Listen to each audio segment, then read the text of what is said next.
Friends, आपका बंटी उपन्यास की अगली कड़ी में आपका स्वागत है। आज रविवार का दिन है। गीले बालों को कुर्सी की पीठ पर फैलाए मम्मी स्वेटर बुन रही है। बंटी ढेर सारे रंग और ब्रश लेकर एक चित्र बना रहा है। सवेरे के समय अब धूप में बैठना अच्छा लगने लगा है। फूफी ने सारे आंगन में चटाइयां डालकर दालें और गेहूं फैला रखे हैं। फूफी को इसका बड़ा ही शौक है। जब देखो कोई ना कोई चीज धूप में फैलाए रखेंगी, कभी गेहूं दालें तो कभी गद्दे रजाइयां। फूफी का बस चले तो बंटी को भी ले जाकर खड़ा कर दे। अरे जरा घंटे भर धूप में उलट पलट दे, नहीं तो फफूंद लग जाएगी। दो चार ब्रश मार कर बंटी एक बार जरूर मम्मी को देख लेता है। यूं उसकी तरफ मम्मी का पीठ है, पर जब वह देखता है तो उसके सामने मम्मी का चेहरा ही उभरता है, मानो चेहरा पीठ पर उठाया हो, एकदम बदला हुआ चेहरा। वह क्या जानता नहीं है कि मम्मी कितना बदल गई हैं इन दिनों, पर अच्छी हो गई है या बुरी ये तय नहीं कर पाया। कभी कभी देखता है तो अच्छी लगती है, पर फिर भी जाने क्या हो जाता है कि एकदम बुरी लगने लगती है। बुरी तो आजकल हो ही गई है मम्मी। उसे तो बहुत पहले से मालूम था कि मम्मी के पास अपने को बदलने का जादू है, पर कैसा है और कहाँ है यह आज तक वो जान नहीं पाया। मम्मी के पीछे इधर उधर काफी ताक-झाक और छानबीन भी की, पर कुछ पता नहीं लगा। पहले वाली मम्मी होती तो सीधे मम्मी से ही पूछ लेता, पर अब इन वाली मम्मी से कुछ पूछा जा सकता है भला? अभी भी मम्मी सवेरे सामने बैठकर दूध पिलाती हैं, शाम को पढ़ाती हैं, बातें करती हैं, पर क्या वह जानती नहीं है कि मम्मी ने उसे दूध पिलाती हैं, ना पढ़ाती हैं, ना उससे बात करती हैं। वह जो स्वेटर बुन रही है वह भी उसके लिए नहीं बुन रही है, डॉक्टर जोशी के लिए बुन रही है। जब तक डॉक्टर जोशी इस घर में नहीं आए थे, मम्मी का हर काम, इस घर का हर काम बंटी के लिए होता था। अब सब कुछ डॉक्टर जोशी के लिए होने लगा है। वह सब समझता है, हो उसका क्या जाता है। वह तो आज अपनी ड्राइंग पूरी करेगा, खूब अच्छी बनाएगा। जब पूरी हो जाएगी तो पापा को भेजेगा। पापा को चिट्ठी भी लिखेगा कि गत्ता चिपका कर या शीशे में मढ़वा कर अपने कमरे में लगा लीजिएगा। फूफी, अब तुम बंटी को नहला दो और फिर खाना शुरू करो। 12 बजे तक खाना बन जाना चाहिए। फूफी कुछ जवाब ही नहीं देती। फूफी भी आजकल नाराज है मम्मी से, इसलिए उसे और ज्यादा अच्छी लगने लगी है फूफी। अच्छा है, धीरे धीरे सब नाराज हो जाएंगे, पर मम्मी को आजकल परवाह भी रह गई है किसी की। किसी दिन डॉक्टर जोशी भी नाराज हो गएंगे ना, तो पता चलेगा। बंटी, जाओ बेटे फूफी से नहा लो। नहीं, मैं अपने आप नहाऊंगा, कागज पर रबड़ घिसते हुए बंटी ने कहा। बेटे, इतवार के दिन फूफी से नहा लो, अपने आप ठीक से साफ नहीं हुआ जाता तुमसे। क्यों नहीं हुआ जाता? खूब हुआ जाता है, मैं अपने आप ही नहाऊंगा। मम्मी चाहती है कि बंटी नहा धोकर तैयार हो जाए अभी से। आज डॉक्टर साहब जो आने वाले हैं बच्चों को लेकर, वह नहीं जाती तो वहाँ मम्मी ने उन लोगों को यहाँ ही बुला लिया है। बुलाए, उसका क्या जाता है। जो से वह बात कर लेगा जो तुझे अच्छी लगती है, पर वह बंदर कैसी शान लगाता है, मेरे खिलौने हैं, मेरी गाड़ी है। बंटी मम्मी की आवाज की शक्ति से बंटी को भीतर ही भीतर जैसे संतोष हुआ। उसने कोई जवाब नहीं दिया, बस चुपचाप रबड़ घिसता रहा। बंटी, मैं बुला रही हूँ ना बेटे। क्या है? मैं ड्राइंग जो बना रहा हूँ। बंटी टस से मस नहीं हुआ, होगा भी नहीं। अब मम्मी गुस्सा होंगी। वह चाहता है कि मम्मी गुस्सा हो, खूब गुस्सा हो, पर उसके बाद मम्मी कुछ नहीं बोली। मजे से बैठी बुन रही हैं, जैसे कुछ हुआ ही नहीं हो, जैसे बंटी बिना कुछ कहे नहाने चला गया हो। गुस्सा होने वाले कामों पर भी मम्मी जब गुस्सा नहीं होती तो फिर बंटी को गुस्सा आने लगता है। मन होता है वो कुछ करे, मम्मी को झकझोर कर रख दे। ड्राइंग पीछे कर लेना, पहले नहा लो। 9 बज रहे हैं, उसे पता ही नहीं चला और मम्मी बगल में आकर खड़ी हो गई। अब जरूर हाथ पकड़कर उठाएंगे। इतने में बाहर के दरवाजे पर खटखट हुई तो मम्मी बाहर चली गई। छुट्टी हुई। बाहर कौन आया है? मम्मी की बात करने की आवाज आ रही है। बंटी भी कागज पेंसिल छोड़कर बाहर आ गया। पता नहीं कौन है, वह नहीं जानता, पर इस घर में कोई भी आए, कुछ भी हो, बंटी की जानने की इच्छा जरूर रहती है। बंटी वापस लौटा नहीं, वहीं अपने मेज पर जाकर कुछ उलट पुलट करने लगा। बीच की मेज पर 2-3 मोटी मोटी किताबें रखी और एक किताब मम्मी पलट रही हैं। दूर से ही बंटी को रंग बिरंगी तस्वीरें दिखाई दी तो वह भी चुपचाप मम्मी के पीछे जा खड़ा हुआ। सुंदर सुंदर घर नहीं कमरे, पलंग, सोफा सेट, ड्रेसिंग टेबल, रंग बिरंगे पर्दे, कुशन, टेबल लैंप। ऐसा कमरा हो तो इस तरह की चीजें आप बना भी सकेंगे। देखिए, आज तक तो किसी को शिकायत नहीं हुई। मैं खुद क्या काम देखकर आप ही कुछ कहिएगा। तो मम्मी ऐसी ही चीजें बनवा रही हैं। एक क्षण को बंटी का मन पुलक उठा। पीछे से मम्मी को कुर्सी के हत्थे पर आ बैठा। बोल, तुझे कैसा सोफा पसंद है, कैसा पलंग पसंद है? मम्मी ने मुस्कुराते हुए उसे पूछा तो बंटी जैसे उत्साह से भर उठा। ठहरो मम्मी, मैं सब देख कर बताता हूँ। और वो पन्ने पलट पलट कर हर चीज को बड़े ध्यान से देखने लगा। ऐसी सब चीजें हो तो घर अच्छा लगेगा ना। मम्मी की इस बात से एक उल्लास भरी मुस्कान उसके चेहरे पर फैल गई। आजकल मम्मी खुद भी तो अच्छे अच्छे कपड़े पहनती है, अब घर के लिए भी अच्छा अच्छा सामान बनवाएंगी। कौन सी चीज पसंद करे, जो पन्ना पलटता है वही बड़ा सुंदर लगने लगता है। डॉक्टर साहब ने भी कुछ पसंद किया है? जी नहीं, कहा है आप ही पसंद करेंगे। और बंटी का सारा उत्साह इतना सुनते ही ठंडा पड़ गया। यहाँ भी डॉक्टर साहब? नहीं करता वह पसंद। डॉक्टर साहब के लिए वह कुछ भी नहीं करेगा। अब मम्मी ही बैठ कर करे, वरना सारी किताबों में से सबसे अच्छा छांटता। मम्मी दूसरा किताब देख रही हैं। बंटी ने गुस्से में आकर किताब बंद कर दी और भीतर आ गया। मन में कहीं उम्मीद है कि आवाज देकर मम्मी बुलाएंगी, फिर से पसंद करने को कहेंगी, या कि जो पसंद किया उसके बारे में राय लेंगी। आज तक बिना उसकी राय के कोई भी चीज खरीदी नहीं गई है, क्योंकि बराबर पूछा ही जाता था। पर इस बार उसको नहीं बुलाया गया। वो जैसे ही भीतर आया और सुलगने लगा। बुलाते भी तो वह कौन जाता, वह कौन नौकर है डॉक्टर साहब का जो उनके घर के लिए सामान पसंद करेगा? करे मम्मी अपने आप बैठकर। बंटी ने तौलिया उठाया और नहाने घुस गया। आकर देखेंगे बंटी तो नहा भी लिया अपने आप, बिना फूफी की मदद के। डॉक्टर साहब की गाड़ी फाटक पर आई तो मम्मी तेज तेज चलकर फाटक पर पहुंच गई। वह नहीं जाएगा। मम्मी ने आज खुद रसोई में काम किया, पर वह एक बार भी नहीं गया। वरना वह क्या मदद नहीं करवा सकता? फूफी की मदद तो कई बार की है। सारा काम करने के बाद मम्मी ने मुंह धोया और फिर गुलाबी रंग की साड़ी पहनी ड्रेसिंग टेबल के सामने बड़ी देर तक बैठकर जूड़ा बनाती रही। डॉक्टर साहब आते हैं तो मम्मी खूब सज धज कर रहती हैं, पर मम्मी को पता ही नहीं कि मम्मी ढीली ढीली चोटी में ही बहुत सुंदर लगती है, जूड़े में तो एकदम अच्छी नहीं लगती। बिल्कुल प्रिंसिपल वाला चेहरा हो जाता है। पर वह क्यों बताए, जूड़े में अगर बंटी गुलाब का फूल लगा दे तो उधर भी फिर अच्छी लगने लगे। गुलाबी साड़ी के साथ गहरे रंग वाला गुलाब का फूल तो बहुत ही सुंदर लगेगा, पर वह नहीं लगाएगा। मम्मी अपने आप लगाना चाहेंगी तो तोड़ने भी नहीं देगा। बगीचा उसका है, सारे पौधे उसके हैं, सारे फूल उसके हैं। हेलो बंटी, देखो तुम हमारे यहाँ नहीं आते तो हम सब यहाँ आ गए। बंटी ने मशीनगत हाथ जोड़ लिए, पर चेहरे पर कोई भाव ही नहीं, ना खुशी का ना दुख का। जोत की तरफ देखा तो उसी की ओर देखा, मुस्कुरा रहा था। हल्का नीला फ्रॉक और नीले रिबन का बड़ा सा फूल। जोत उसे हमेशा से ही अच्छी लगती है। अनायास ही उसके चेहरे पर मुस्कुराहट आ गई। जोत बाहर जो बगीचा देखा ना, वह सब बंटी का लगाया हुआ है। बड़ा होशियार है बंटी। तुम लोगों ने तो अपने घर के लॉन का बिल्कुल कबाड़ा कर रखा है। बंटी ने एक बार उड़ती सी नजरों से डॉक्टर साहब की ओर देखा। क्या सचमुच ही वो इसकी तारीफ कर रहे हैं? मन में कहीं हल्की सी खुशी भी जागी, पर मम्मी को देखो ऐसे खुश हो रही हैं जैसे उन्हीं की तारीफ हो रही है। मैंने ग्लास में ब्लॉटिंग पेपर डालकर गेहूं बोए थे। सबके बीच बंटी को इतना महत्वपूर्ण होते देख जैसे अम्मी ये कहने को विवश हो गया हो। सब हंस पड़े। मम्मी ने खींचकर अम्मी को अपने पास ले लिया। बहुत प्यार से बोली, मैं सिखाऊंगी तुझे फूल बोना। सीखेगा? बड़ा सिखाएंगी। खुद को भी आता है जैसे हर कोई हर सकता है ना यह काम। या अम्मी कैसे लाल कपड़े पहनकर आ गया हनुमान कहीं का। और बंटी की आंखों में अम्मी की एक दुम हुई और तैर गई, तो उसे मन ही मन हंसी आने लगी। मम्मी अम्मी और डॉक्टर साहब के लिए भीतर चली गई। जोत बंटी के पास आ गई और उसका हाथ पकड़कर बोली, चलो बंटी आ, हमको अपना बगीचा दिखाओ।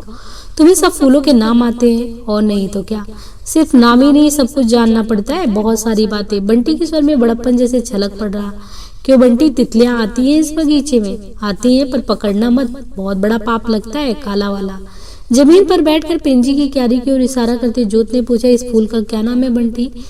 पौधे को उंगली नहीं दिखाते कभी, उंगली दुखाने से वो मर जाते हैं। पर उसने उंगली मोड़कर पौधों की ओर इशारा करने का ढंग बताया। भीतर ही भीतर संतोष भरा एक गर्व जागा। बगीचे कितनी तो बातें होती है और कोई जान सकता है वाला।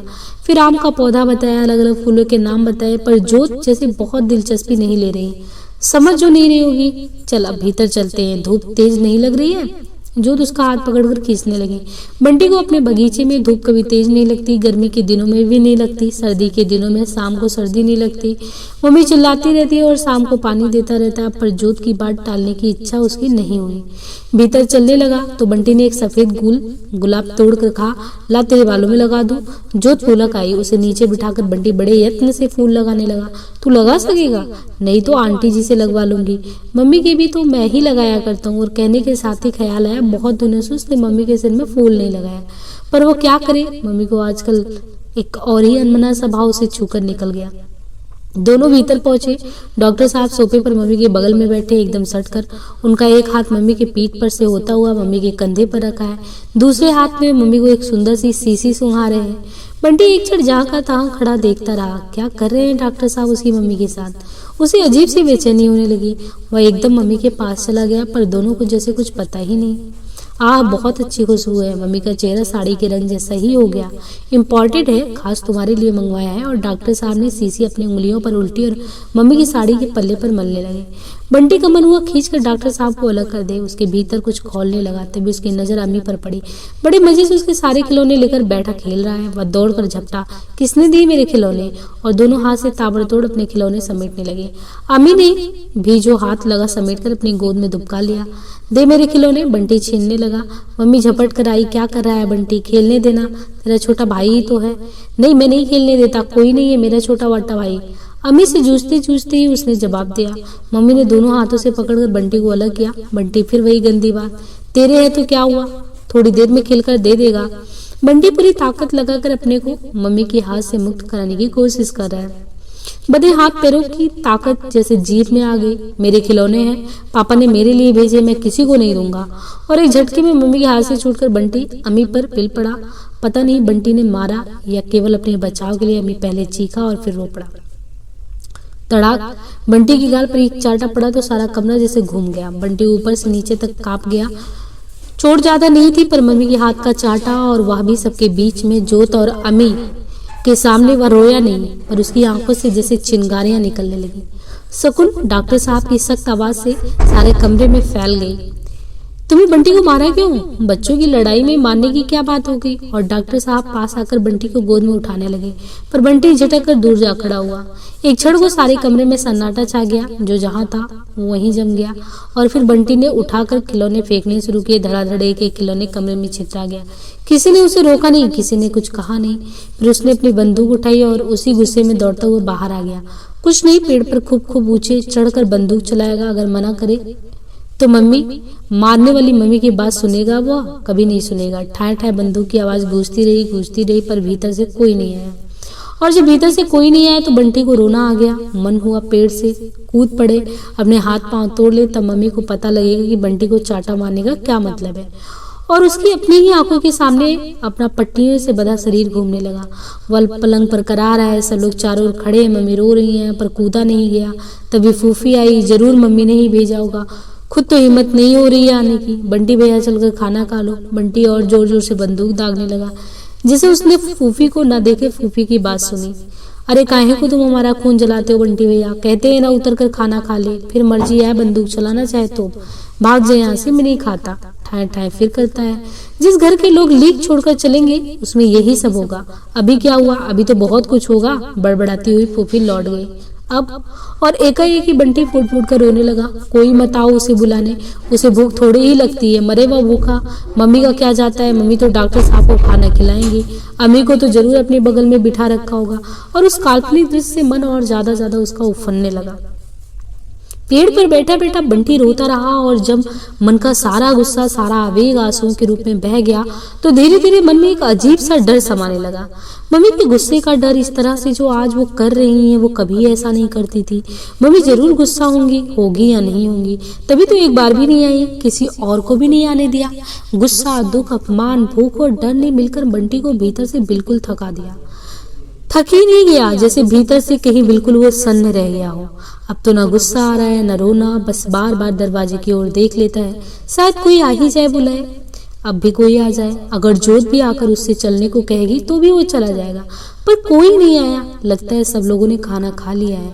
उसका किसी को ख्याल भी नहीं, मम्मी को भी नहीं। एक बार आंखें फिर छलछलाई। धीरे धीरे वह नीचे उतरा, एक बार फाटक पर गया। सड़क पर दोपहर का सन्नाटा था। मन हुआ फाटक खोल कर निकल जाए और दौड़ता चला जाए, दौड़ता चल जाए, पर कहाँ? इन सड़कों का कहीं अंत भी है? ये कुछ से कहाँ ले जाएंगी? और इस कहाँ से हार कर वह चुपचाप लौट आया, और जब कुछ भी समझ में नहीं आया तो आकर घास पर लेट गया। जब तक कोई बुलाएगा नहीं भीतर तो वह जाएगा ही नहीं। पता नहीं कब तक वह आधी सोती आधी जागती स्थिति में पड़ा रहे कि अचानक ही भीतर से सब लोग एक साथ ही आते दिखाई दिए। उसने झट से आंखें मूंद ली। धीरे धीरे पैरों की आवाजें पास आ रही हैं, पर शायद कोई कुछ बोल नहीं रहा है। हो सकता है उसे इस तरह यहाँ पड़ा देखकर उनके पास आए, उसे उठाएं। वह तो चुपचाप आंखें बंद किए पड़ा रहेगा, बस जैसे सो गया हो। कई जोड़ी पैरों की मिली जुली आहट सरकते सरकते पास आई, पर बिना एक क्षण भी कहीं रुके। बराबर दूर होती चली गई। शायद सब लोग फाटक पर पहुंच गए। फटाक फटाक गाड़ी के दरवाजे बंद हुए और घर करती गाड़ी चली गई। अजीब बात है, चलते समय कोई किसी से बात नहीं कर रहा है। डॉक्टर साहब भी नहीं बोले। हर आहट को केवल सुन ही नहीं रहा, देख भी रहा है। चरमर फिर एक आहट, बड़ी परिचित आहट उसके पास चली आ रही है। बंटी को अपनी सांस जैसे रुकती हुई महसूस हुई। लगा आहट पास आएगी तब तक उसकी सांस पूरी ही रुक जाएगी। आहट बिना उसके पास आए ही भीतर चली गई, तब भी उसका सांस रुक जाएगा। किसी ने झुककर उसे धीरे से झकझोरा, बंटी बंटी बंटी चुप। तब दो बाहों ने उसे अपने में समेटा। बिना जरा भी विरोध किए वह इस प्रकार से सिमट गया मानो बड़ी देर से इसी की प्रतीक्षा कर रहा हो। एक बार मन हुआ कि गले में बाहें डालकर चिपट जाए, पर हिलना तो दूर, सांस लेने की हिम्मत नहीं इस समय उसमें। फिर गद्दे की नरमाई और कंबल की गरमाई में उसका भूखा थका शरीर डूबता चला गया, डूबता चला गया। उसे खुद पता नहीं चला गया कि वो पूरी तरह कब डूब गया। मेज के ऊपर मम्मी बैठी हैं और सामने की कुर्सी पर बंटी। बीच में प्लास्टिक के सुंदर डिब्बे में शीशी रखी है जो डॉक्टर साहब लाए थे, जादुई शीशी। डॉक्टर साहब का मम्मी को सुंघाना, साड़ी पर मलना और फिर तड़ाक याद नहीं इसके पहले मम्मी ने कब मारा था, कब मारा भी था या नहीं। एक अजीब सा डर उसके मन को झगड़ता जा रहा था। बंटी, अब तुम यही सब करोगे? मम्मी की आवाज पता नहीं कहाँ से आ रही है। आज जो तुमने किया वो बहुत कुछ अच्छा नहीं था। कोई घर में आए तो यही सब करना चाहिए। बंटी चुप। लगा शीशी जैसे मेज पर हिलने लगी है। इतने साल में मैंने तुझे यही सिखाया, यही अकल है और यही तमीज। जोत को देखा है कैसा सलीका है और तमीज है, जबकि उनको देखने भालने वाली माँ नहीं है। मैंने तो 9 साल तेरे साथ झक मारी है, घूमना फिरना मिलना जुलना सब कुछ छोड़ दिया, सिर्फ इसलिए कि तू कुछ बन जाए। आवेश के मारे मम्मी का स्वर ही नहीं, सारा शरीर भी जैसे थरथरा रहा है। पर आज 4 लोगों के सामने मेरे मुंह पर जूता मारकर तूने बता दिया कि तू क्या बना है और मैं तुझे क्या बना सकी हूँ। और मम्मी का स्वर बिखर गया। बंटी का अपना मन कहीं गहरे में डूबता जा रहा है। तू यह सब क्यों करता है बंटी? मत कर ऐसे, मत कर बेटे। और मम्मी फूट फूट कर रोने लगी जैसे उस दिन कोई रोई थी, ठीक उसी तरह। बंटी का मन हो रहा था कि वह दौड़कर मम्मी से लिपट जाए, रोए चीखे, पर एक शीशी ने जैसे उसे बुरी तरह दबोच लिया और चीख जैसे भीतर ही भीतर घुट कर रह गई। एक ऐसी स्थिति में है बंटी जिसका बयां कर पाना, उसका दर्द कोई समझ ही नहीं पा रहा है। यानी दोनों लोग परिस्थितियों के पेशोपेश में फंसे हैं। बहुत देर तक बंटी बुत बना रहा और शकुन ने उसे बिस्तर पर लिटा दिया तो धीरे धीरे सुबह कर सो गया। पर शकुन फिर नहीं सो सकी। आज का सारा दिन में घटी एक एक घटना उसे नए सिर से मतने लगी। बंटी तो रो पीट कर सारे खिलौने चित्राकर भूकंप मचाता हुआ बाहर चला गया, पर वह जैसे अभी तक उसके कंपन को महसूस कर रही है। अम्मी जोत के सहमे हुए चेहरे और क्षण भर को डॉक्टर के माथे पर खींचा है बल। लगा जैसे शकुन से ही कोई भारी अपराध हो गया हो। जरूर ही उस समय उसके चेहरे पर बड़ी कातर सी बेबसी उभर आई होगी। तभी तो डॉक्टर ने पीठ सहलाकर उसे दिलासा दी। बच्चों की बात को लेकर तुम इतनी परेशान क्यों हो रही हो? Take it easy. पर खुद वह शायद इजी नहीं हो पाए थे। उस समय शकुन के मन में इस तरह गुस्सा उफन रहा था कि मन हो रहा था कि बाहर जाए और बंटी को धुनाई कर दे। पर अच्छा ही हुआ कि वो नहीं गई, वरना इस समय वह बैठी अपने को ही कोस रही होते। एयरगन की ठाए ठाए भीतर तक सुनाई देती रही थी और शकुन को लग रहा था जैसे वह शब्द उसके और डॉक्टर के बीच फैलता जा रहा है, फैलता जा रहा है। इस समय शकुन के मन में कोई गुस्सा नहीं है, बस उसे लग रहा है जैसे बंटी उसे हर जगह ही गलत सिद्ध कर देता है। वकील चाचा ने कहा था तुम बंटी पर इतना निर्भर करती हो, उसे अपनी जिंदगी का केंद्र बनाकर जीना चाहती हो। यही गलत है, केवल तुम्हारे लिए नहीं बंटी के लिए भी। Let him grow like a boy, like a man. सारे समय अपने में दुबकाए रखोगी तो क्या बनेगा उसका? तो ऊपर से चाहे उसके ना मना किया हो, पर भीतर ही भीतर जरूर महसूस किया था कि बंटी के प्रति उसका रवैया गलत ही रहा है। और आज डॉक्टर को लेकर वह जहां पहुंच गई उसके मूल में उस समय कहीं बंटी को अपने से मुक्त करने की इच्छा ही नहीं थी। ये शायद और भी बहुत कुछ था, पर बंटी भी कहीं था तो सही ही। अपने को परिचित कराने के बाद डॉक्टर शकुन को अपने घर और बच्चों से परिचित करा रहे थे। जोत बहुत सीधी है और अम्मी भी बहुत शैतान है। लड़कियां जिद्दी भले ही हो पर स्वभाव से शांत और सीधी होती हैं और लड़के जन्म से ही गुस्सैल और उद्यमी। लेकिन बंटी उस तरह से उद्यम बिल्कुल नहीं करता।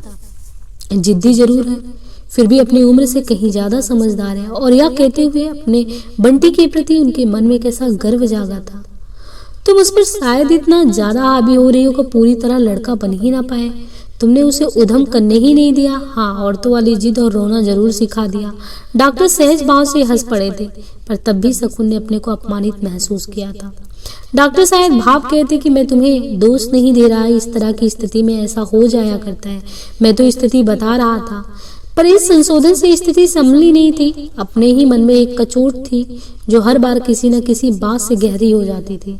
जिंदगी में हर ओर से कटकर वह पूरी तरह बंटी से जा चिपकी थी। सोचा था अपना सारा समय और सारा ध्यान वो उसी पे केंद्रित कर देगी, अपने सारे अभाव की पूर्ति उसी से करेगी, लेकिन नहीं, उसने रास्ता ही गलत चुना था। अतः उसका हर कदम भी गलत होता चला गया। और तब उसने एक नई जिंदगी शुरू करने का निर्णय ले डाला था। बंटी को अपने से काट कर नहीं, अपने से जोड़ कर ही लिया था यह निर्णय। गर्मियों की छुट्टी के 2 महीने की खिन्नता और रूप से साथ साथ बंटी के उन दिनों का व्यवहार, उम्र से पहले ही ओढ़ी हुई उसकी समझदारी को कितनी तकलीफ के साथ झेल पाती थी वह। शकुन के हर दुख को अपना दुख और उसकी हर कही अनकही इच्छा को एक आदेश सा बना लेने की बंटी की मजबूरी ने शकुन को अपने ही नजरों में अपराधी बनाकर छोड़ दिया था। दिन में 2-4 बार पापा की बात करने वाले बच्चे ने कैसे इस शब्द को काटकर फेंक दिया था। शब्द को ही नहीं, अजय के भेजे खिलौने, उसकी तस्वीर तक को अलमारी में बंद कर दिया था। बिना शकुन के चाहे या कहे वह उसे प्रसन्न करने का भरसक प्रयत्न करता रहा था, और कैसे शकुन का कष्ट बढ़ते बढ़ते असहाय सा हो गया था। नन्ही यह सब और नहीं चलेगा, चल नहीं सकता। वे दोनों ही अब अपनी अपनी जिंदगी जिएंगे, शकुन की और बंटी की। और तभी से उसने अपने को धीरे धीरे काट कर बंटी को और अधिक आत्मनिर्भर बनाने की कोशिश की है। वकील चाचा ने केवल संकेत किया था और डॉक्टर ने बहुत ब्लंटली कहा, यह तुम माँ बेटों को चूमने चाटने और गले में बाहें डाल डाल कर लिपटने वाला जो रवैया है वह बंद होना चाहिए। लगता है तुम अपनी इस अर्ज को भी बंटी के साथ ही पूरा करती हो, पर अब तो सही जगह और सही ढंग। यो शायद बात भीतर तक भेद जाती है, पर बात के अंत में जो आमंत्रण भरा संकेत था वह शकुन को ऊपर से नीचे तक गुदगुदा गया। तब से उसने बंटी को अपने से अलग सुलाना शुरू कर दिया था। धीरे धीरे वह आश्वस्त होने लगी थी कि उसने केवल अपने लिए ही नहीं, बंटी के लिए भी एक सही जिंदगी की शुरुआत कर दी है। अब बंटी को हर जगह हर बात में पापा की कमी नहीं अकड़ेगी। व्यक्ति चाहे बदल जाए पर उस स्थान की पूर्ति तो हो ही जाएगी। अब वो उतना अकेला नहीं रहेगा, 2 बच्चों के साथ उसे और अधिक नॉर्मल बनाएगा। He will grow like a boy, like a man। पर उस दिन कंपनी बाग से लौटने पर आकारण ही बंटी का रोना, उसके बाद बंटी का एक अजीब ही उखड़ा और कटा सरवैया, और आज का तूफान। क्या शकुन से फिर कहीं कोई गलती हो गई? वे इतनी देर से बैठी किस बात का लेखा जोखा कर रही है और क्यों, किस लिए वह इतने तर्क पेश कर रही है? याद नहीं, पर किसी संदर्भ में एक बार डॉक्टर ने ही कहा था कि मनुष्य जब अपने भीतर ही भीतर बहुत गिल्टी महसूस करता है तो तर्क से वह अपने को जस्टिफाई करता रहता है, अपने हर गलत काम को जस्टिफाई करता रहता है। ना करे तो इतना अपराध बोझ ढोकर वह जी नहीं सकता। जैसा जस्टिफिकेशन वो कर रहा है वो गिल्ट है, तो क्या उसके मन में अब कोई गिल्ट नहीं? इतनी देर से तर्क से देकर वह अपने अपराधी मन को ही समझाती रही, बार बार बंटी के हित की दुहाई देकर। कहीं वह अपने किसी गलत काम को ही तो सिद्ध नहीं कर रही। मन में इस बात को मानता है, ना उस बात को। सही गलत की बात भी वह नहीं जानता, जानना भी नहीं चाहिए। इस समय इतना ही काफी है कि जीवन में जितना भरा पूरा वह इन दिनों महसूस कर रहा है उसने कभी नहीं किया। बल्कि आज अगर उसे किसी बात का अफसोस है तो केवल इसी बात का कि यह निर्णय उसने बहुत पहले क्यों नहीं लिया। क्यों नहीं वह बहुत पहले इस दिशा की ओर मुड़ गई। किस उम्मीद के सहारे वह 7 साल तक यूं घिसटती रही। 7 साल का वह जीवन मात्र घिसटना ही तो था, घिसटना और तिल तिल कर को टूटना। एक बुरुज का साथ जिंदगी को यूं भरा पूरा बना जाता है, या तो उसने कभी सोचा ही नहीं। अजय के साथ रहकर भी नहीं। आज लगता है साथ रहना भी कितनी तरह का हो सकता है। सारी जिंदगी साथ रहकर भी आदमी कितना अकेला रह सकता है, और किसी का हल्का सा स्पर्श भी कैसे जिंदगी को किसी के साथ होने का एहसास और आश्वासन से भर सकता है। बाहर से तो कम से कम अभी तक कुछ भी नहीं बदला। वही कॉलेज, वही घर, बंटी और फूफी भी वही, पर भीतर से भीतर मन का कोना कोना जैसे भरसा गया हो। उस दिन डॉक्टर की दिलवाई हुई साड़ी पहनकर जब वह गाड़ी में बैठी तो डॉक्टर कुछ देर उसे देखते ही रह गए। वह देखना केवल देखना भर नहीं था, कुछ था जिसमें रोम रोम जैसा भीगता डूबा चला जा रहा था। केवल उसी समय नहीं, बहुत देर तक बात भी। शकुन को खुद कभी कभी आश्चर्य होता है कि उम्र के 36 वर्ष पार करने पर भी उसके मन में इन सब बातों के लिए किशोर उम्र वाला उल्लास भी है और एक यौवन वाली उमंग भी। डॉक्टर का साथ होते ही कैसे एकांत की इच्छा हो उठती, और एकांत होते ही लगता है उम्र बीत जाने से कैसर और यौवन नहीं बीता जाता। ये भावनाएं तो केवल तृप्त होकर ही मरती हैं, वरना और अधिक बलवती होकर आदमी को मारती रहती हैं। उसकी अपेक्षा डॉक्टर के व्यवहार में एक स्थिरता है, एक ठहराव है और अक्सर उसे लगता है जैसे डॉक्टर ने अपनी जिंदगी से बहुत कुछ पाया है।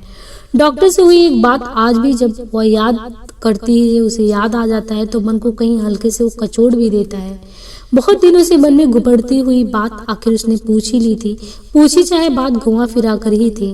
अच्छा, क्या प्रेम सचमुच ही एकमात्र शारीरिक आवश्यकता है और एक सुविधाजनक एडजस्टमेंट का ही दूसरा नाम है? बताओ, तुम्हें क्या कभी अपनी पत्नी की याद नहीं आती? और आती है तो क्यों? उसे तुम क्या कहोगे? तब सचमुच उसने कहीं चाहा था कि डॉक्टर कह दे कि उसे पत्नी की याद बिल्कुल भी नहीं आती।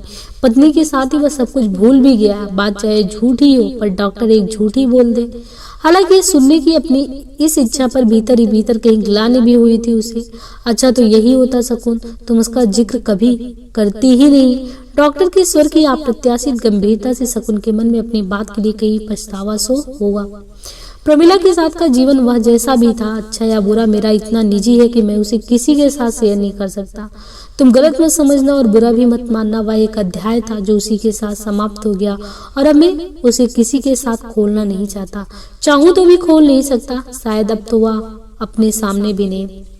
फिर थोड़ा सा मुस्कुरा कर बोले थे, और अब जरूरत भी क्या है? बेहद आहत होकर और भीतर तक तिलमिला कर भी वह ऐसा अभिनय करने का असफल सा प्रयास करती रही कि उसे डॉक्टर की बात का बिल्कुल भी बुरा नहीं लगा। साथ ही एक अजीब सी चाह भी उठी, काश उसके पास भी ऐसा कुछ होता जो निहायत उसका निजी होता, जिसे वह किसी के भी साथ शेयर नहीं करना चाहती, जिसे अपने भीतर ही समेटे रहती, कभी कभी झांक भर लेने के लिए, पर कहीं भी तो कुछ नहीं। इस ना होने से ही वह कभी कभी डॉक्टर के सामने आकारण ही अपने को बड़ा छोटा महसूस करने लगती है। लगता है जैसे डॉक्टर ने स्वीकार करके उस पर बड़ी कृपा की है। छोटा बनकर जीना उसके अहंग को बर्दाश्त नहीं और बड़ा होकर जीने लायक उसके पास कोई पूंजी नहीं। तब एक अजीब सी मानसिक यातना में वह अपने को पाती है और फिर डॉक्टर ही उसे इस मानसिक यातना से उबारते भी हैं।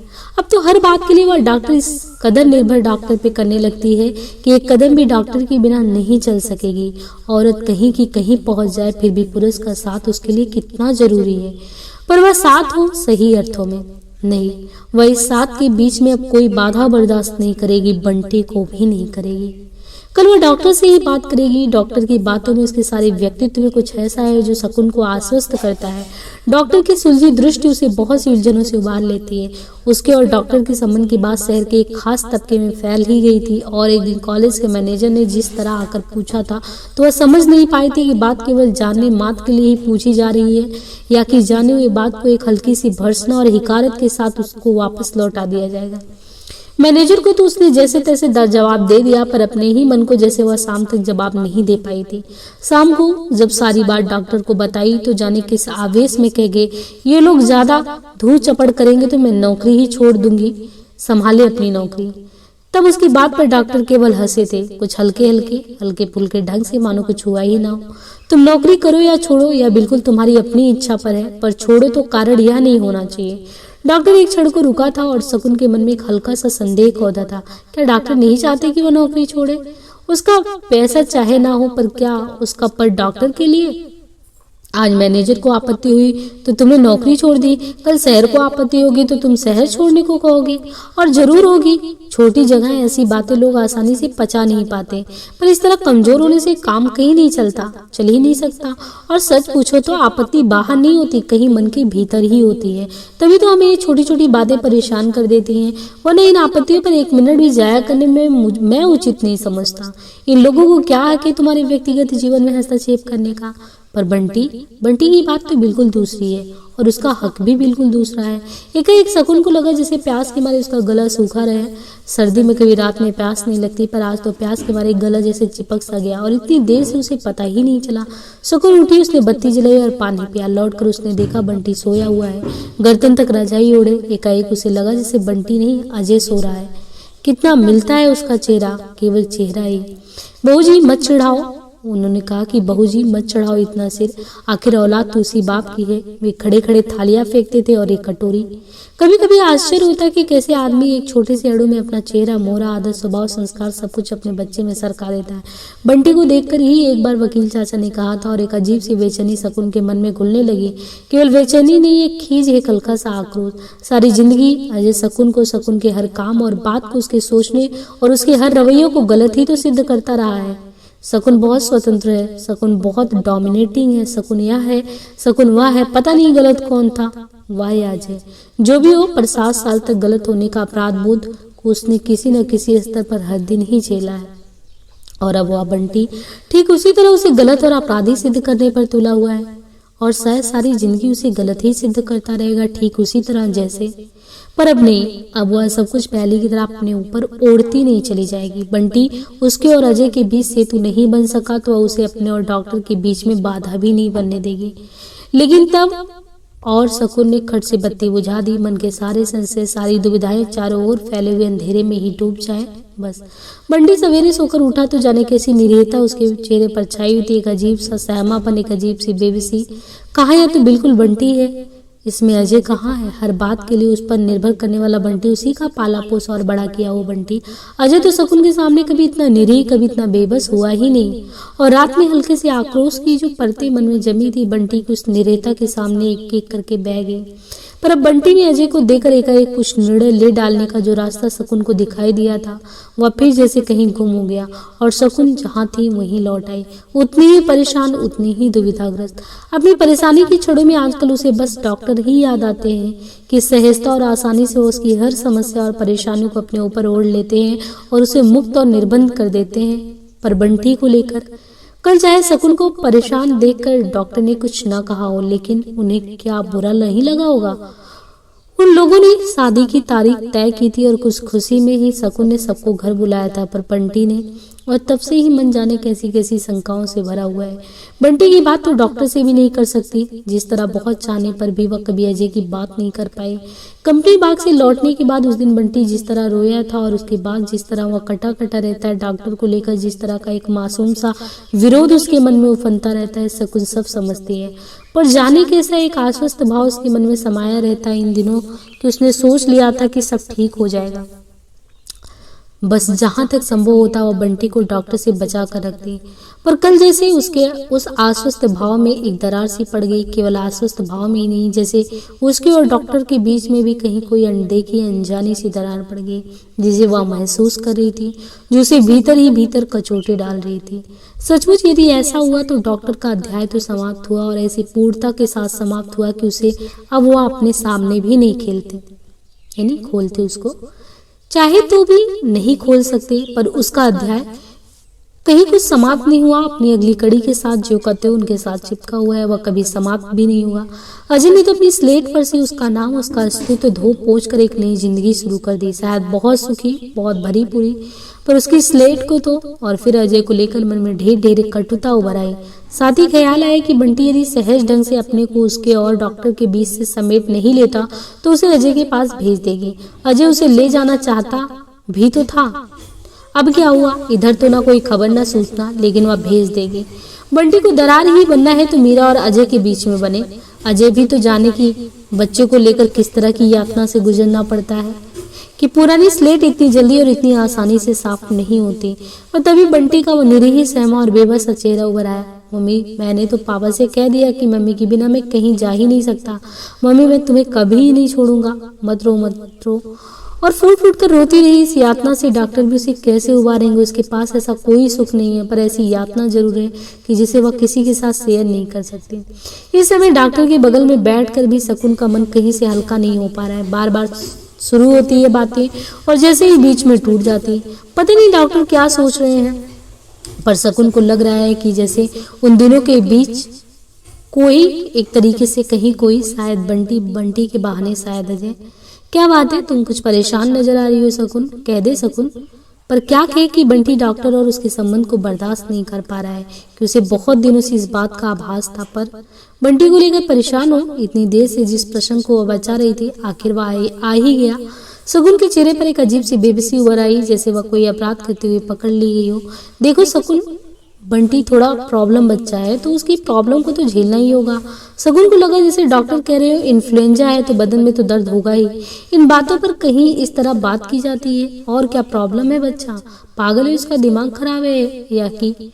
पर डॉक्टर से वो अपेक्षा ही क्यों करती है कि उसी की तरह सदैव होकर उसकी तरह माँ बनकर वो बंटी के बारे में सोचे। डॉक्टर शायद बाप बनकर भी नहीं सोच सकते, पर इसमें इतना परेशान होने की क्या बात है, यह तो बहुत ही स्वाभाविक है। क्या? एकाएक शकुन चौंकी। डॉक्टर कहीं अजय की ओर तो संकेत नहीं कर रहे हैं, पर उसने तो आज तक डॉक्टर से कभी अजय की कोई बात की ही नहीं, वह कर ही नहीं पाई। यह बंटी का रवैया तुम्हारे साथ अकेले अकेले रहते रहते वह बहुत ही पजेसिव हो गया है। वह किसी और को तुम्हारे साथ देख नहीं सकता, तुम किसी और को।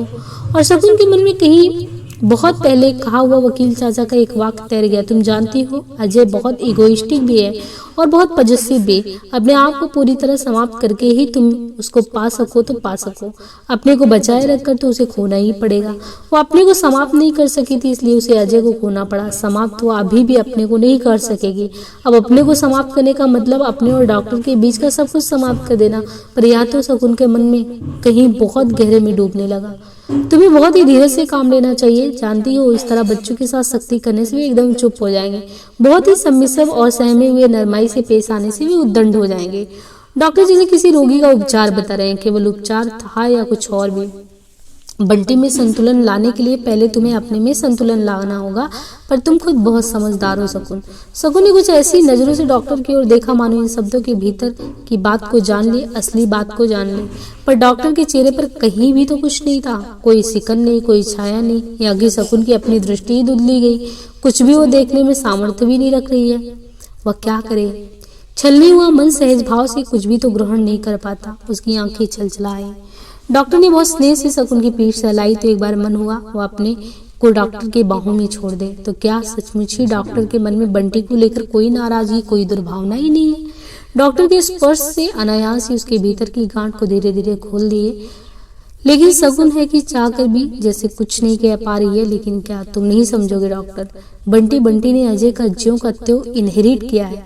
वह कभी मेरे साथ तुम्हें बर्दाश्त नहीं कर सकेगा, मैं जानती हूँ। शकुन को लगा अब वह सारी दुविधा खोल कर रख देगी तो क्या हुआ, पर शकुन से कुछ भी नहीं कहा गया। जाने कैसी लक्ष्मण रेखा है। वह अपने अहंग या स्वाभिमान किया कि अपने कंगलेपन और अपमान की इस पार वह किसी को नहीं आने देना चाहती। क्या बताए कि आगे क्या हो सकता है, कि पहले क्या हुआ था। देखो शकुन, तुम अपने पति की रोशनी में बंटी को देखोगी तो शायद कुछ गलत कर बैठो। मैं जानता नहीं, पर सोच सकता हूँ कि उनके लिए शायद तुम्हारे मन में कटुता होगी। अनजाने ही तुम उसी कटुता को, पर यह ठीक नहीं होगा। और फिर सारी बात को जैसे समाप्त करते हुए बोले, अच्छा तुम बंटी की बात मुझ पर छोड़ दो। इस बात को लेकर अब तुम्हें ज्यादा परेशान होने की जरूरत नहीं है। बंटी की बात कैसे छोड़ी जाए यह शकुन नहीं जानती। यह भी नहीं जानती कि सारे समय उसने अपने काम में व्यस्त रहने पर उसके लिए समय कहाँ है। पर इस समय जैसे उसने किसी के आश्वासन की जरूरत थी। उस जो हरा थका एक तरीके से मन था, तो हारे थके मन को वो जरूरत जैसे एक तरीके से डॉक्टर का आश्वासन जो था उसे संभाल लिया, जिस पर वह अपना सब कुछ छोड़कर निश्चिंत हो जाए। बड़ी देर से भीतर ही भीतर एक आवेग था जो घुमड़ रहा था। अपने को डॉक्टर की बाहों में छोड़ते ही जैसे वह फूट पड़ा। डॉक्टर उसकी पीठ, उसके कंधे सहलाते रहे, उसे सांत्वना देते रहे। क्या था उन सांत्वना भरे शब्दों में, उस स्नेह भरे स्पर्श में कि शकुन को लगा जैसे उसके भीतर से सारे तनाव अपने आप ढीले होते चले रह रहे हैं, सारे द्वंद अपने आप गलत होते जा रहे हैं। कहीं भी तो कुछ नहीं है, सब कुछ सहज। सारा रास्ता अकेले अकेले चलकर, सारी परेशानियों से अकेले अकेले लड़कर भी ऐसा आत्मविश्वास और ऐसी शक्ति तो उसने अपने भीतर कभी महसूस ही नहीं की, जो आज अपने को पूरी तरह डॉक्टर के हवाले करके वह महसूस कर पा रही है। अपने को पूरी तरह देकर, निर्दोष भाव से समर्पित करके आदमी कितना कुछ पा लेता है। तो यानी एक तरीके से दोनों समझने की ही कोशिश कर रहे हैं। अभी ये है कि आगे मम्मी की शादी हो गई। ये शादी जैसा कुछ भी नहीं हुआ था, ना बाजा गाजा, ना हाथी घोड़ा, ना आतिशबाजी, पर जो कुछ भी हुआ बंटी ने अपनी आंखों से देखा था। उस बीच जाने क्या हुआ, उसने क्या महसूस किया। लेकिन आज सर्दी की सांझ की इस धुंधले में खुली छत पर अकेले लेटे जैसे फिर मम्मी की शादी हो रही है। बाहर नहीं, बंटी के अपने ही भीतर, उसके मन के भीतर। और इस बार बंटी केवल देख ही नहीं रहा है, महसूस भी कर रहा है। हल्की सी सजावट, ओड़े क्लब का लॉन, परिचित अपरिचित चेहरों की भीड़, हंसी मजाक, खाना पीना, मतलब एक तरीके से जो होता है वो सब कुछ हो रहा है। है ना। और फूल ही क्यों, या कि शादी की वह साज ही क्यों। शादी के पहले की तो बहुत सी ऐसी बातें जो पहले केवल बाहर ही हुई थी, पर इस समय एक साथ मन में डूबती और उतराती आ रही थी। और कितना साफ है वह सब, जैसे अभी अभी हो रहा है। लगता ही नहीं है कि वह तब तो हो चुका है, लग रहा है जैसे तब हुआ ही नहीं, बस अभी हो रहा है, बिल्कुल अभी। बंटी अपनी टेबल पर बैठा होमवर्क कर रहा और मम्मी कॉलेज की फाइलें देख रही। तभी गोद में गुड़िया को लटकाए पीछे वाले दरवाजे से टीटू की अम्मा घुसी। मम्मी थोड़ा चौंकी। अरे आप कहिए कैसा आना हुआ, बैठिए। क्या बताऊं बहन जी, पड़ोस में रहकर भी कभी आना नहीं होता। दोपहर का घंटा आधा घंटा निकल जाता है, पर सवेरे शाम को तो पलक झपकने का फुर्सत तक नहीं। फिर उसकी ओर देखकर बोली, अब आपके बंटी को देखो कैसा चुपचाप पढ़ रहा है। एक हमारे बच्चे हैं 24 घंटे घर में महाभारत मचा कर रखते हैं। टीटू नहीं आया अम्मा, इस घर में आकर अम्मा कैसा मीठा मीठा बोल रही है, तभी तो पूछने की हिम्मत हुई। टीटू कहाँ आएगा, वह कैरम में जमा हुआ है। बंटी जाओ तो बेटे, फूफी से कहो कि चाय बनाए। नहीं बहन जी, मैं तो पीकर आई हूँ, और यूँ सच पूछो तो आज तो मिठाई खाने आई हूँ। मुझे कल रात का ही इन्होंने आकर खुशखबरी सुनाई। बोले तुम जाकर बधाई तो दे आओ। यो आना जाना चाहे बच्चों तक ही है, फिर भी पड़ोसी तो है ही। और अम्मा के चेहरे पर एक अजीब सी मुस्कान फैल गई। मम्मी का चेहरा इतना लाल क्यों हो गया। पहले जब डॉक्टर साहब को एक दो बार देखा तो सोचा कोई बीमार होगा, पर जब बंटी ने बताया कोई बीमार नहीं है तो सोचा भाई आते होंगे। मम्मी चुप, बस केवल उनकी एक उड़ती सी नजर बंटी ने अपने चेहरे पर महसूस की। मेरी तो बहन जी, आप जानो दूसरे के घरों में ताक झाक करने की आदत नहीं है। अब पड़ोस में रहते हैं तो दिखता है तो सभी कुछ है, पर इधर उधर कुछ पूछताछ करूं, कुछ कहूं, कुछ सुनूं, ऐसा मेरा स्वभाव ही नहीं। फिर आप पढ़ी लिखी ठहरी, प्रिंसिपल ठहरी, सो तरह तरह के लोग आएंगे ही आपके पास। मम्मी तो जैसे बुत बन गई। बंटी तो बहुत खुश होगा, बेचारा अकेला डाउन डाउन डोला करे था। मुझे तो सच बड़ा तरस आता था, पापा भी मिल जाएंगे और भाई बहन भी। अनायास ही उसकी नजरें मम्मी से जाकर टकराई। पता नहीं क्या था उन नजरों में कि वहां और बैठा नहीं रह सका। रात में मम्मी उसे समझा रही थी, तुझे अच्छा लगेगा बंटी, वहां बहुत अच्छा लगेगा बेटे। मम्मी ने जितनी बातें कही बंटी सब सुनता गया, बिना एक भी प्रश्न किए, बिना जरा भी विरोध किए। बस पापा का चेहरा बराबर आंखों के सामने उसके कौलता रहा। बंटी अपने पलंग पर पड़ा है, गर्दन तक रजाई ओढ़े, कमरे में अंधेरा है। सिर्फ मम्मी टेबल लैम्प जलाकर अपनी मेज पर कुछ लिख रही है। मम्मी हमेशा किसी न किसी काम में लगी ही रहती हैं आजकल। बंटी को खाने के लिए कहती हैं तो खा लेता है, दूध पीने के लिए कहती हैं तो पी लेता है, जब पढ़ने के लिए कहते हैं तो पढ़ने बैठ जाता है। आधे अंधेरे आधे उजाले में बैठी कैसी लग रही है मम्मी। एकाएक मन में कौथा, बंगाल की जादूगरनी। फूफी ने ही सुनाई थी कहानी, या शायद पढ़ी थी। उसके आधे शरीर से अंधेरा फूटता था और आधे शरीर से उजाला। जाने कैसा भय मन में समाने लगा।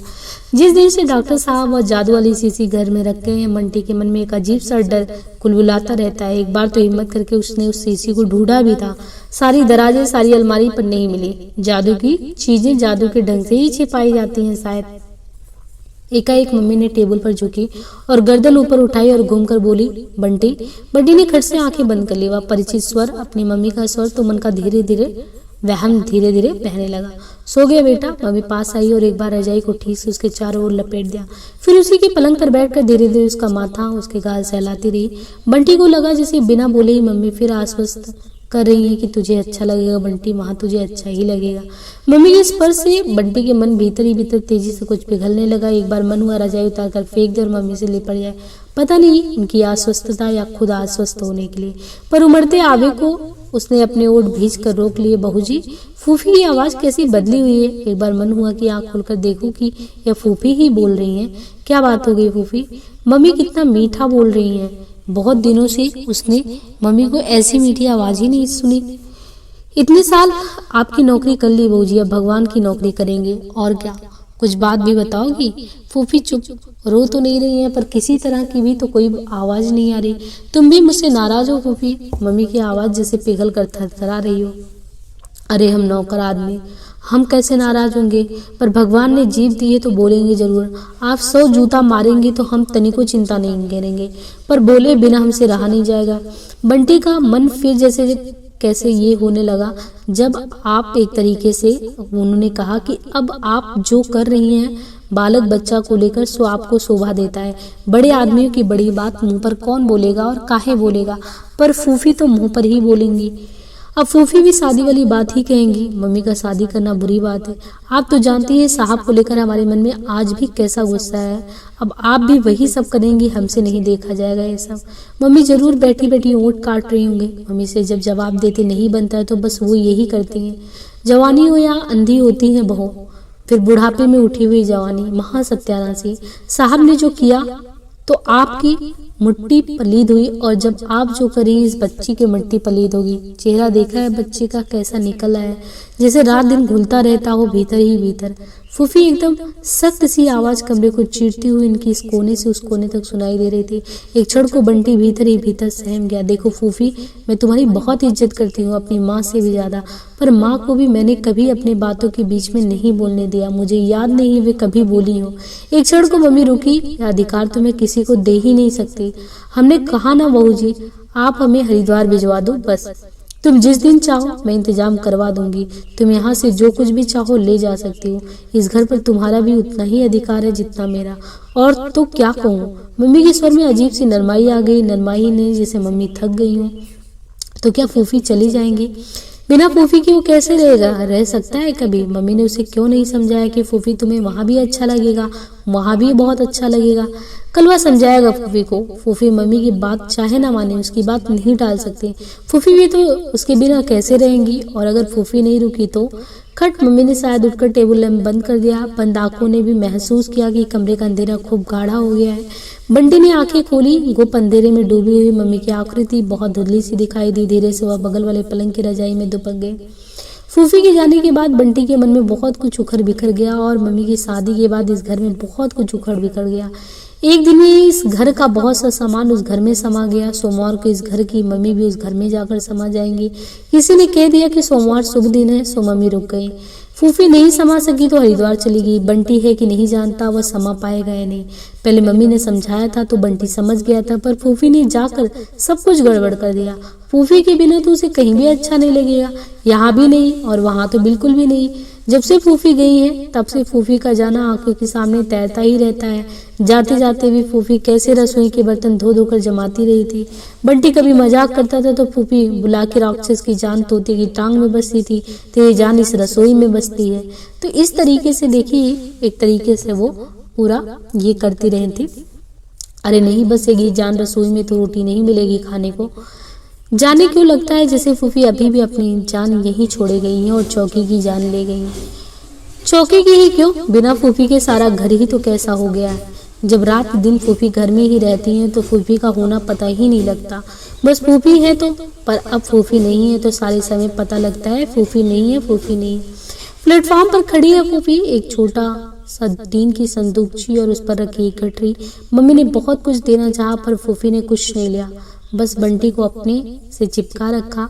आंख के आंसू है कि थम ही नहीं रहे हैं। बंटी फूफी से चिपक कर खड़ा है, आंख में एक भी आंसू नहीं है। जो कुछ वह देख रहा है बस देख ही रहा है, पर विश्वास नहीं हो रहा है कि फूफी सचमुच जा रही हैं या फूफी उसे छोड़कर जा भी सकती है। उसकी छोटी सी हथेली में फूफी का हाथ है जिसे उसने कसकर पकड़ रखा है और इसलिए फूफी उसके पास उसकी पकड़ में है। मम्मी ने पर्स खोलकर 100 रुपए का नोट देते हुए कहा, फूफी तुम्हें बंटी का कसम इसे रख लें। यो भी पता नहीं मम्मी आगे क्या कहना चाहती थी। नहीं, हमें पाप में मत डालो बहूजी, कसम दिलाकर हम कुछ नहीं लेंगे। भगवान के दरबार में जा रहे, रुपया पैसा का क्या होगा, देना ही है तो एक वचन दे दो हमारे बंटी भैया को, जैसा आपने बिसरा दिया है आजकल वैसा और मत करना। बाप के रहते या बिना बाप का हो रहा है, अब माँ के रहते हुए भी बिना माँ के ना हो जाए। और फूफी ने साड़ी में मुंह छिपा लिया।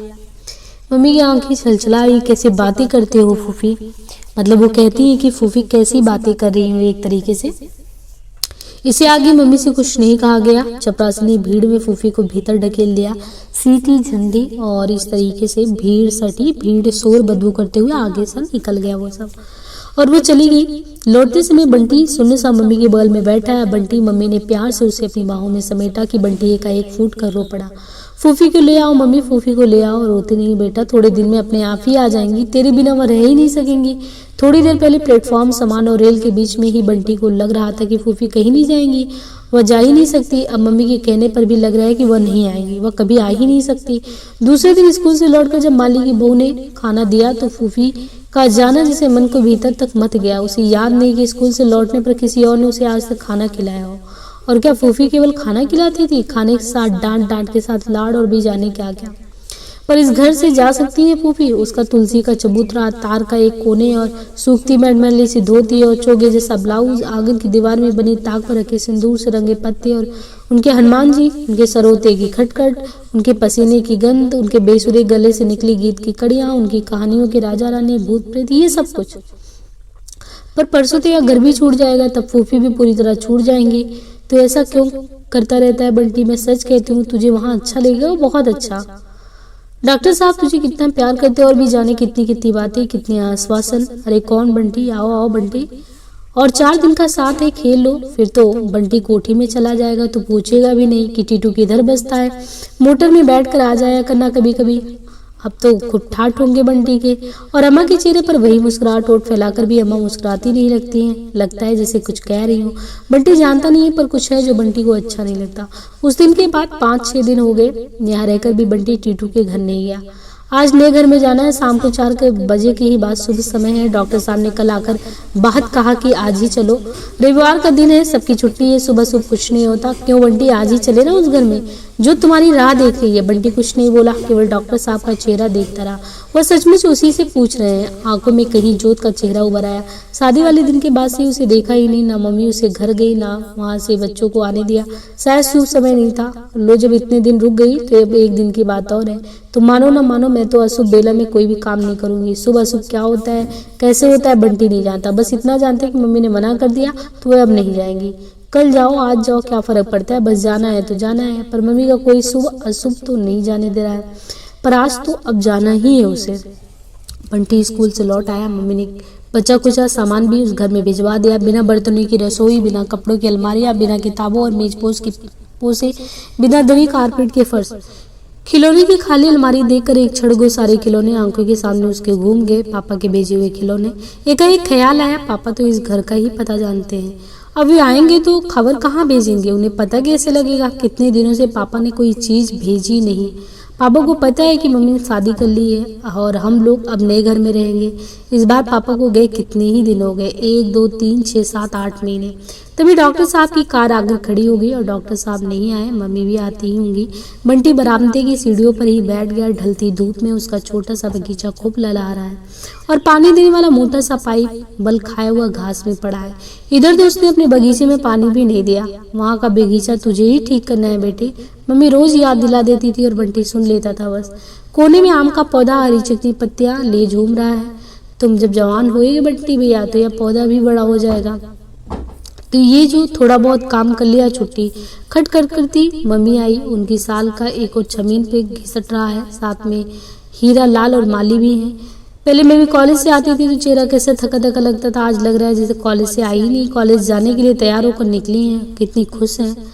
मांग का सिंदूर चमकता रहता है। पहले दिन मम्मी की लाल लाल बाग उसे अजीब सी लगी, अब अजीब नहीं लगती, फिर भी नजर वहीं अटक जाती है।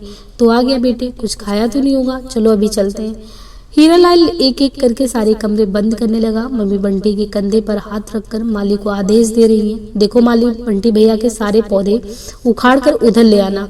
मोगरा, गुलाब, मोर पंखी और कौन कौन से पौधे आ सकते हैं बेटे। एकाएक उनकी नजर उस आम के पौधे पर गई। ये आम का पौधा आ सकते हैं, वहाँ आ सके तो जरूर जरूर ले आना। मम्मी को और भी कुछ याद आया। गाड़ी में बैठकर बंटी ने कुर्ती से नजर अपने घर की ओर डाली और फिर खिड़की पर थोड़ी जो थोड़ी थी वो टिका ली। अब वह देख रहे हैं कि सब कुछ पीछे छूटा जा रहा है। 2-4 दिनों से वह खुद मनाने लगा है कि इन सबको यहीं छोड़कर वह चला जाएगा। कार चल दी, पर ये क्या, या घर या बगीचा। हाथ जोड़कर खड़े हुए हीरालाल और माली सब के सब जैसे कार के साथ साथ दौड़े चले आ रहे, धुधलाए हुए, थरथराते हुए। कुछ भी तो पीछे नहीं छूटा। बंटी और मम्मी ने उसे अपने पास खींच लिया तो अवश्य वह मम्मी पर ही जा लगा। पर बंटी रोया नहीं। या तो कॉलेज का घर था, अपना घर तो था नहीं। अब वह वहाँ अपना घर होगा, अपने लोग होंगे। एकाएक ही मम्मी का स्वर बर्राया, पता नहीं खुशी से या दुख से। बंटी के अपने मन में तो ना खुशी है ना दुख, कुछ भी तो नहीं है सिवाय इस एहसास के कि वो वहाँ जा रहा है। तो फिलहाल अब यहाँ पे ये है कि बंटी निकल चुका है। आगे नेक्स्ट वीडियो में देखेंगे।